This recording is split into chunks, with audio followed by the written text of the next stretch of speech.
Hey-ho, creepy friends and weirdos, and welcome to Strange Vibes Horror and Weird Fiction Podcast, Episode 12. I'm your sinister host, Sylvia. Tonight, we have some terrific tales of terror for you, starting with the conclusion of The Abduction of Glynnis Johnson, a Lovecraftian tale by Ken MacGregor. Then, stay tuned for the monstrously macabre story Taps about hideous revenge from beyond the grave, written by Klink. You'll find both creepy tales in Strange Vibes Anthology Volume 1, available in print, ebook, or audio format. And now, a word from our sponsors. If you're a creature feature horror comedy fan, you'll love Squirrels, Protect Your Nuts. Killer squirrels attack a small Canadian town with hilariously horrific results. And that's not all. Squirrels 2, Revenge of the Roaches is now available for pre-order at a special low price. Get them both at your favorite online retailer. All links are in the description. First, a quick summary. When we last left Glynnis Johnson, retired schoolteacher, she was hanging onto a parking meter for dear life while a sentient island-like creature rose up from the sea, and the water swirled around her. Here's the conclusion of The Abduction of Glynnis Johnson, written by Ken MacGregor. Enjoy. The horror from the deep was fully erect now, towering thousands of feet above the surface. Glynnis thanked God it was too dark to see clearly, but she could still make out enough. Under those enormous eyes, its face spread outward in dozens of tentacles, each roughly as thick as the Huron River back home was wide. Her mind rebelled. She prayed, she begged for it to stop. She panicked, but what she did not do was let go of the parking meter. The drowned man was back, slightly more barnacle-laden now. He squatted next to her, his flaccid genitals 2 feet from her face. A tiny crab nestled in his pubic hair, flexing its claws in the air. Glynnis thought absurdly, "He has crabs," and she laughed. "I have made peace with my God," the naked corpse said to her. "Have you with yours? If not, now would be a good time." "You be quiet," Glynnis snapped. "You are a figment of my imagination, and I'd like you to go away." "Sorry," the drowned man said. "Can't do that. My master awaits your pleasure, and pleasure it will be. Immortality, power, riches, everything awaits you in Relier. Also, the opportunity to adore his greatness up close and personal. You have no idea how lucky you are to be chosen.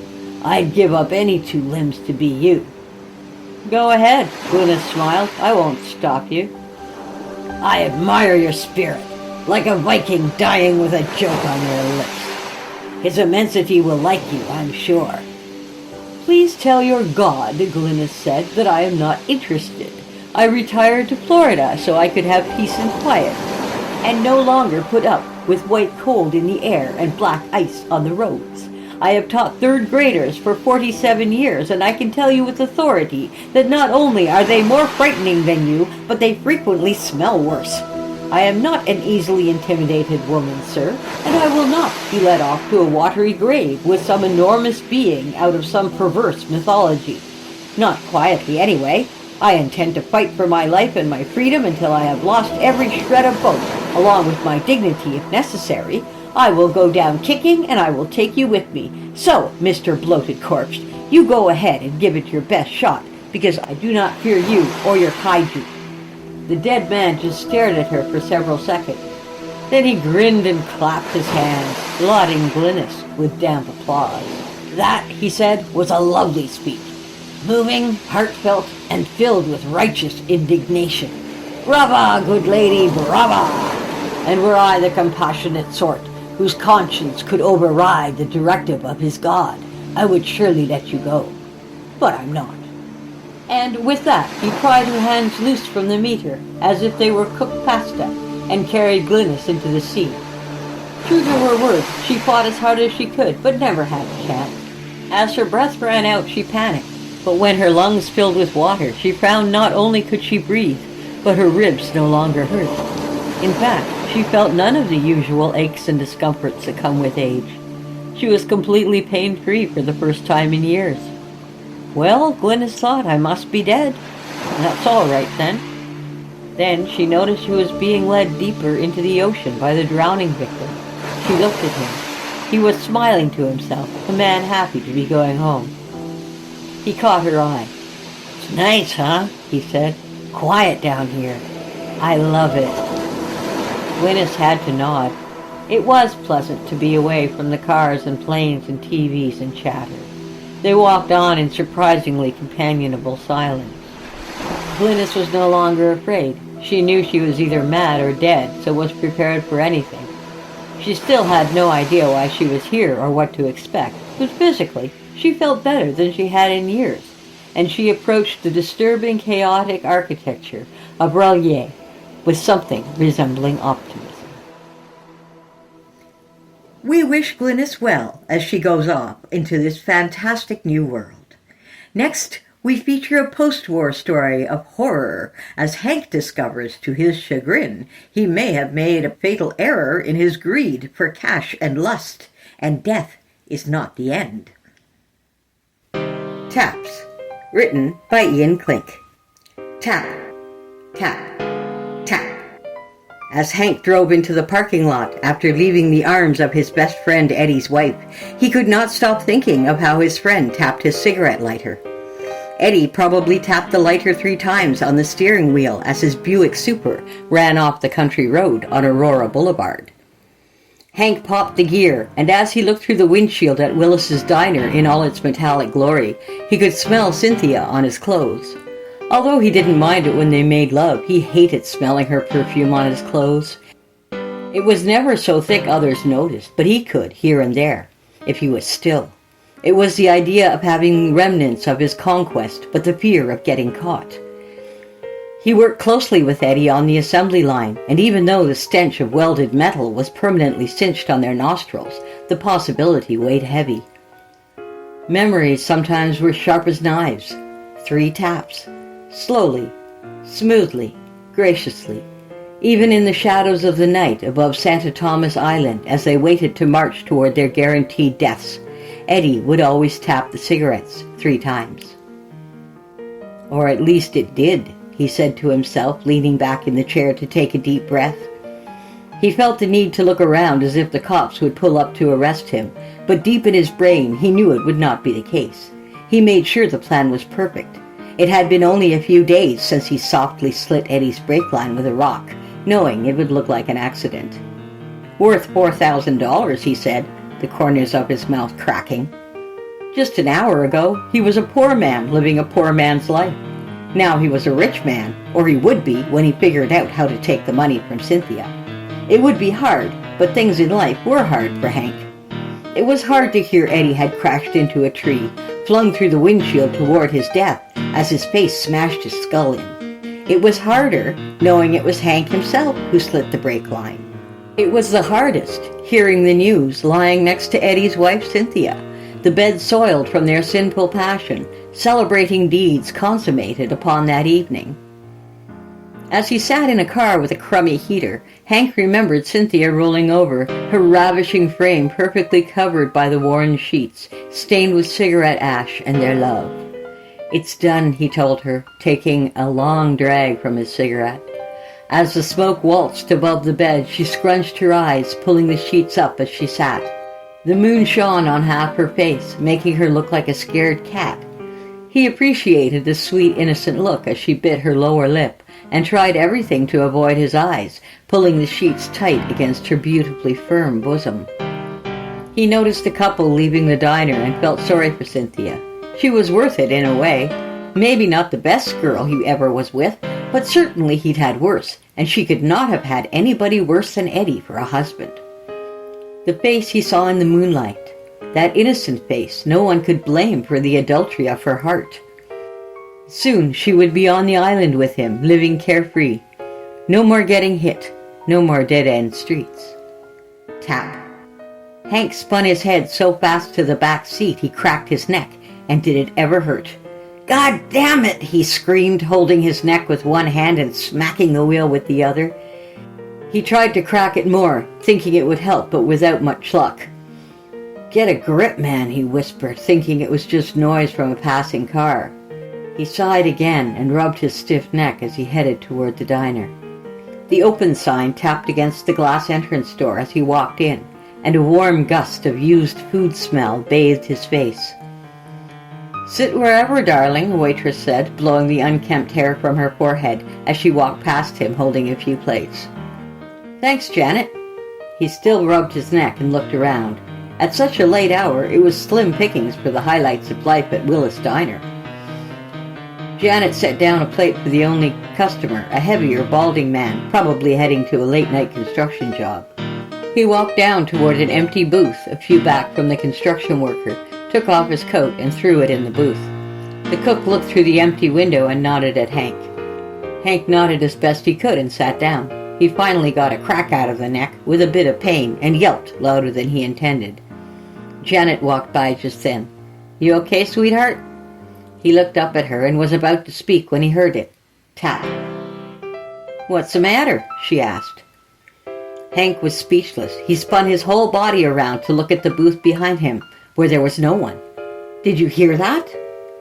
"I gotta get that tapping. You heard that?" Janet smiled at him, as she had at hundreds who were just as insane. "I'll get you an aspirin with some water." She walked away. He tried to apologize and stopped when he saw the construction worker get up. As the man did, Hank sighed with relief when he saw the hammer whopping the side of his carpenter overalls, and even cracked a smile as he rubbed his neck. The man put on his jacket, dropped some bills, and walked toward Hank, nodding as he wiped the sides of his mouth. Hank nodded back as he breathed out, but jumped a bit when Janet slammed the pills down on the table. "Calm down, sweetheart. It's just aspirin." "Thank you. I'm sorry. A lot on my mind tonight." "Welcome to the party. Usual?" "That'd be great," he said, and popped the aspirin with a gulp of water. "I'll get you some more." "I'm good, thank you." He turned his body toward the payphone in the back. "But you got change for a quarter?" She nodded, reached into her apron, and tossed a dime and 3 nickels on the table. "Thanks." He handed her the quarter. "Sure, sweetie." She smiled at him and walked away, yelling toward the cook, "I'm taking my cigarette break." The simplest gestures haunted his nervous mind as Hank shuffled his feet toward the payphone. He could feel the sweat rolling down his back, even though it was freezing outside. Inside, it seemed hotter than the grill. He dropped the nickel in the slot and dialed the operator. "Yeah, get me Stelner 36548. The phone on the other end rang several times before Cynthia picked up. "Hello," he heard her soft voice whisper. "It's me," he said. "Oh, thank God. I thought it would be the—" "Don't say anything," he warned, knowing some nosy operator might be listening. "I'm here. I just wanted to— I left in a little bit of a hurry." "It's all right," the other line whispered. He heard her weakness, something he knew would get them caught, but it was too late. He was so deep in trouble it felt like he was barely treading water. "Well, I just wanted to say that." There was a pause. "Where are you?" "Diner." Another pause. "Okay." Hank looked around again and tapped the side of the payphone as he closed his eyes. "Why don't you— I don't know, maybe— tap." He looked around the almost deserted diner, letting the phone slip out of his hand and bang hard against the wall. He could feel his heart rate again, but more anger than fear this time. Who did that? There was no one in the restaurant now that the construction man paid, and Hank looked at every empty booth, his ear throbbing as he tried to listen for it again. He heard Cynthia muffled on the line and slowly reached for the phone, not taking his eyes off the restaurant. "Did you hear me?" "Huh?" he blurted, buying time to slow his heart rate. "I wanted to know if I could join you." "No," he yelled, snapping harder than expected. "I'm sorry," she sheepishly whispered. "I have to go." He felt annoyed and knew it wasn't her fault, but as he breathed in to respond, he heard the click, and silence welcomed him on the other end. "Hello, Cynthia?" Nothing. He hung up the phone, tapped the side with his finger a few times, and looked at a still, empty restaurant, void of anyone able to make such noises. He had to laugh a little, knowing it was crazy to hear random sounds, but the fresh sweat rolling down his back made him realize maybe the stress was getting too much for him. As he walked back to his booth, he smiled at the whole thing and relaxed for the first time he left Cynthia's timid embrace. He sat down and took a cigarette from his pocket. When he dropped the lighter on the counter, he flashed to the first night he spent with her. They knew it was wrong, but they also knew everything Eddie did was wrong. A heroin addict since the war, a womanizer and a beater, Eddie was no hero of the people. There might only be a handful at the funeral, he thought, and for Eddie that might have been a few too many. He shrugged off the thought and looked ahead. Tap! The first thing he noticed when the lighter hit the table was how the blood had already dried on the side. Tap! Hank blinked as many times as he could and jammed his knuckles in his sockets, pressing so hard it hurt. When he dropped his hands to the table, he was confident what he saw would be gone. As his eyes went from the grisly lighter up the blood-soaked shirt, he could feel the vein in his neck, making the pulled muscle throb. Tap! Regardless of the pain, Hank shook his head. Agony seared up the left side of his body, but he knew what was sitting in the booth next to him was impossible. Hiya, Hank, it said, smiling a row of chipped teeth through a set of shorn lips.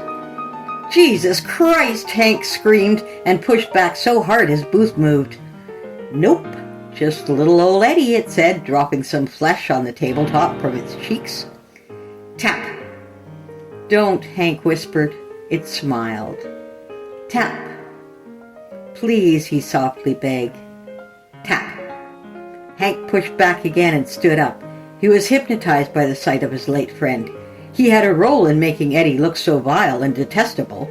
Hank started to mumble, finding it hard to let the revulsion disappear, and pointed with a shaking finger at the booth near him. It shook its head, and its dangling ear wobbled by the lobe but held firm. A small scream escaped Hank as he stabbed his shaking finger in the air. The cook by the window leaned out.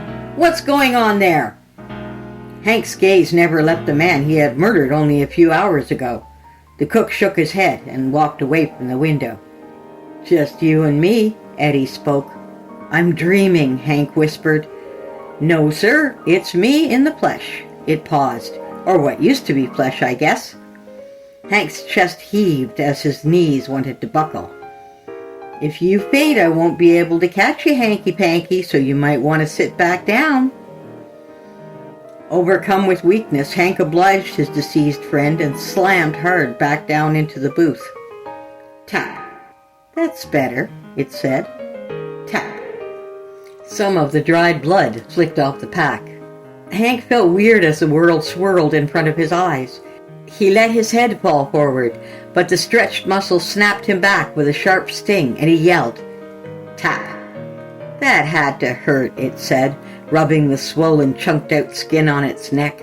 I've been trying to get feeling back up there for a while now, but it just ain't happening. As Hank rubbed his neck, his chest heaving, he tried to make words come out of his mouth, but nothing worked. It slammed its hand on the table, leaving a small dab of greenish blood mixed with pus in its wake. Hot damn! Cat got your tongue, hanky-panky? A thought rushed across the half of his face not burnt. Say, maybe that ain't a kitty cat after all. Maybe that's my wife that's got your tongue. A droplet of Hank's sweet sweat plumped on the table. He could hardly move, feeling every muscle in his body locked. His calf was so tight he felt a Charlie horse coming on, but dared not move, afraid of what the thing inhabiting his dead friend would do if he tried. Tap. Hell, it spoke, shifting a little in the seat. It ain't just your tongue she got in her little itty-bitty hands anymore, is it? Hank started and swallowed hard. Go on. Tap. Come on, spit it out, old pal. Tap. Dead, Hank finally whispered. It looked at its chest, and as it heaved, a bit of watery mix of chambray-tinted blood rolled down the torn-up work shirt. I guess it does appear that way, doesn't it? Hank tried to stand up, but his leg gave in to the spasm, and he clenched his teeth in pain, grasping so hard his dug-in nails drew blood right away. It pulled the cigarette out of its pocket and lit up, smoke leaking from its cheeks, its neck, and out the small hole in the middle of its chest.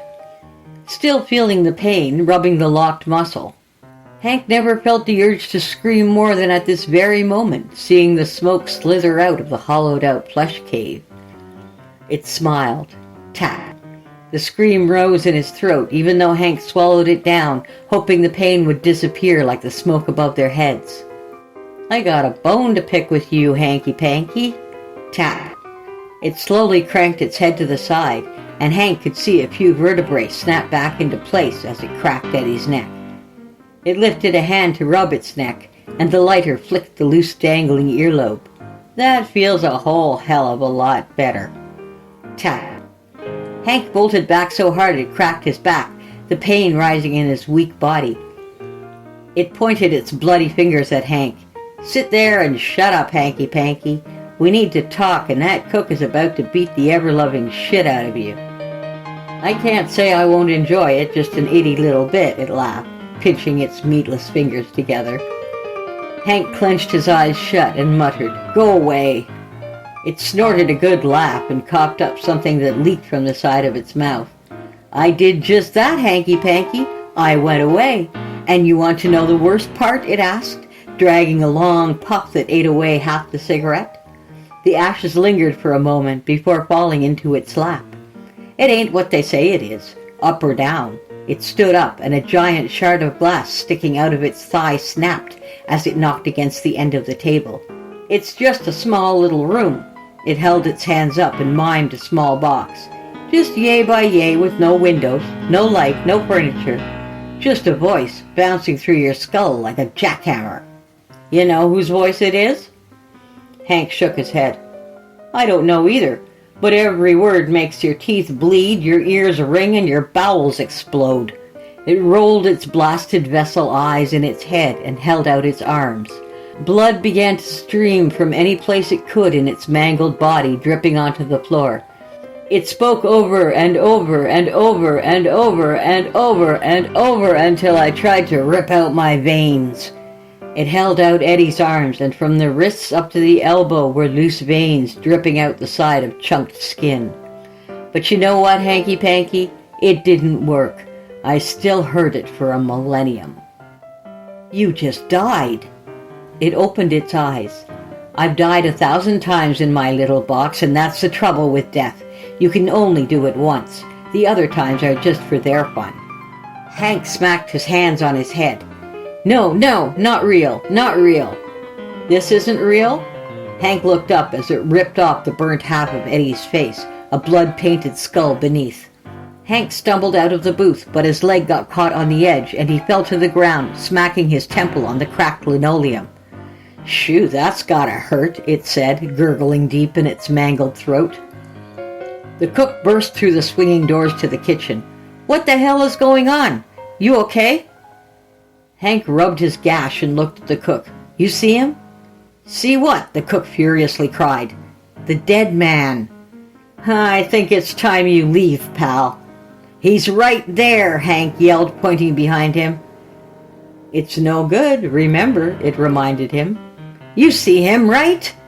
The cook turned around, walked back behind the counter, and lifted a handgun, cocking back the hammer. "Get the hell out of here or I'll call the cops." "Call them, please." The cook tipped his head. "Listen, Buster, I ain't in the mood tonight, so just beat it." He moved from the counter, aiming the gun right at him.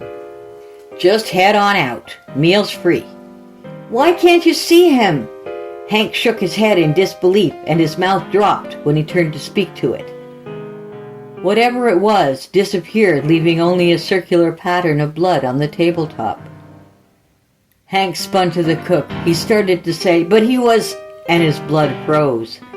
Behind the cook, floating in the air, still dripping life, was Eddie's torn body. A scream filled the restaurant, but it was not until Hank was a foot away from the cook, holding the shaking gun, when he realized it was himself. "You crazy son of a..." the cook began, as Hank tried to grab the gun from his hand.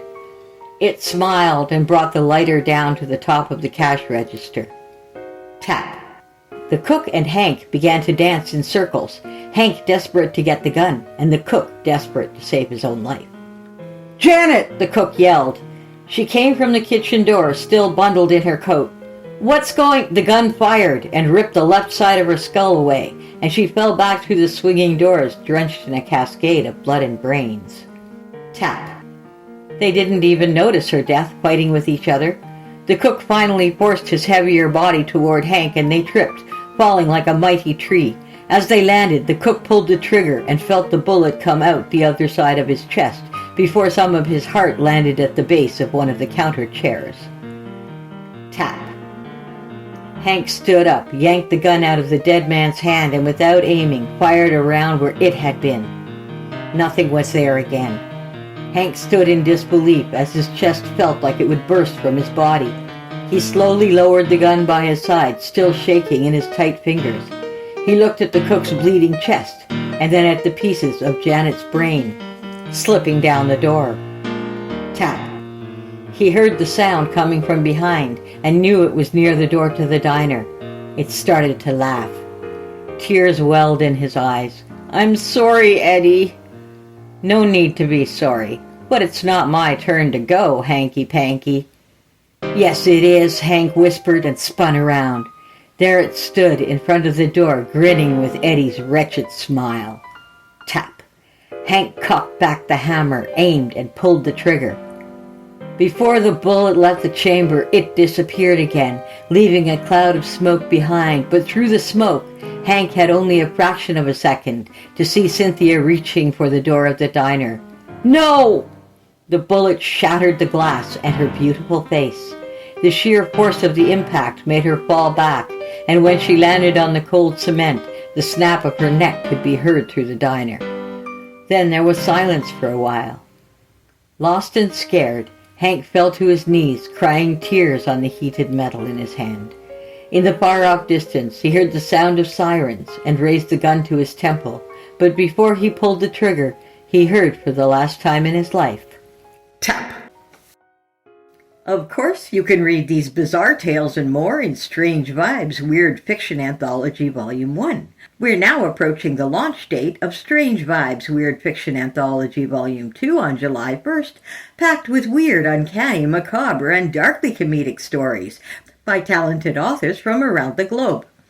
Check the description for the relevant links.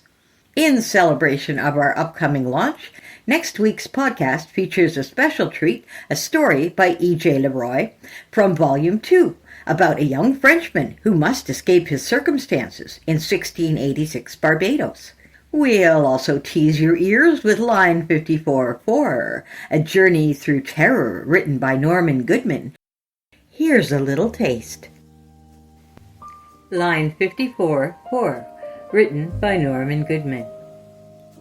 We're trapped between two worlds, one where people still work and get paid, and another already destroyed by the apocalypse, where no one works, because there are no jobs, no companies left. In between lies our world, teetering on collapse. We still clock in, still grind, just to get sick, just to burn out.